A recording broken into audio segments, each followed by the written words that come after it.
غیر محرم عورت سے کوئی مسلم عورت اگر چیک اپ کروائے تو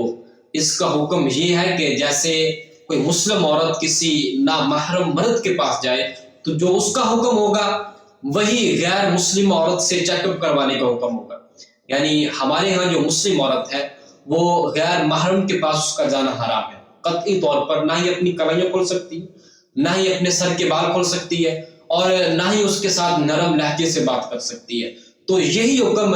جو غیر مسلمہ عورت ہے اس سے چیک اپ کروانے میں ہے. ہاں اگر کوئی ایسی صورت پائی جا رہی ہے کہ جس میں عورت کو ایمرجنسی لائق ہے یا ڈلیوری وغیرہ کوئی ایسا کیس ہے جس سے عورت کی زندگی ضائع ہو سکتی ہے تو اس صورت میں غیر مسلم عورت سے یہ خدمت لی جا سکتی ہے. جو بیرون ملک میں حضرات رہتے ہیں ان کو چاہیے کہ پہلے ہی اپنا مائنڈ سیٹ کر لے کہ ہم یہاں پر رہتے ہیں تو فلاں ہاسپٹل ہے، وہاں پر اگر ہمیں ایمرجنسی ہو گئی تو ہمیں وہاں پر مسلم لیڈی خاتون جو ہے، جو لیڈی ورکر ہے وہ مل سکتی ہیں. تو یہ اپنے ذہن میں اپنا ایسا سیٹ اپ بنا لینا چاہیے تاکہ جو غیر محرم عورتیں ہیں ان کا،